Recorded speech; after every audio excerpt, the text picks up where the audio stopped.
என்னங்க மறுபடியும் சினிமாவுக்கு போயிட்டாரு, பின்ன என்ன நான் கோட்டையில் போய் கஜானாவை திறந்து பணம் எடுப்பேன்னா? வேலைக்கு தான் போய் ஆகணும். நான் ஒரு கூட்டம் நடத்துனா காசு வேணும். உங்ககிட்ட இருக்கா? எவ்வளவு இருக்கு? சரி, என்கிட்ட உள்ள இருக்கு, போட்டு நடத்துங்க கூட்டம். அப்படித்தான் நடக்குது இந்த கூட்டங்கள்லாம். அதனாலதான் என்னால சொல்ல முடியுது, ரேடு விடுறியா விடு அப்படின்னு சொல்றதுக்கு காரணம் அந்த தைரியத்தில் தான் சொல்றேன். அந்த தைரியம் தொடரும் அப்படின்னா நான் வேலை செய்யணும். ஏன் சினிமாவுக்கு போறத கேவலமா பேசுறாங்க. நீங்க முழு நேர அரசியல்வாதி இல்லைங்கிறாங்க. ஏங்க அரசியல்வாதி எல்லாம் உட்காந்து சீட் ஆடுற போட்டோ எல்லாம் நான் பார்த்திருக்கேன்.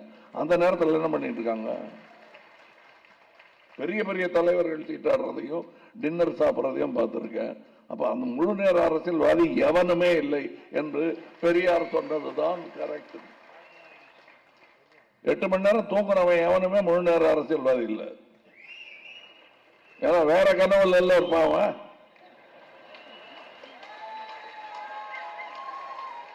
ஆக இந்த முழு நேர அரசியல்வாதி இல்லைங்கிற விமர்சனம் எங்களுக்கு பொருந்தாது. இருக்கிற நேரத்தில் ஒழுங்கா வேலை செஞ்சா போதுமானது. அது நடந்திருந்ததுன்னா நம்ம கவர்மெண்ட் ஆபீஸ் எல்லாம் எப்படி இருக்கும்? இருக்கிற அந்த 9 to 5 செய்ய வேண்டிய வேலை செஞ்சா நாடே முன்னேறிடுவேன். செய்யறது இல்லை. நாம செய்யற வேலை கரெக்டா செய்யுங்கன்னு தான் நான் சொல்றேன். முழு நேர அரசியல்வாதியாகி குடும்பத்தெல்லாம் தெருவில் விட்டுட்டு என் கூட வாங்கன்னு நான் சொல்ல. தெருவில் வாங்க, ஆனா குடும்பம் நல்லா இருக்கணும். நான் அதைத்தான் பண்ணிட்டு இருக்கேன். நான் எந்த தியாகமும் பண்ணல.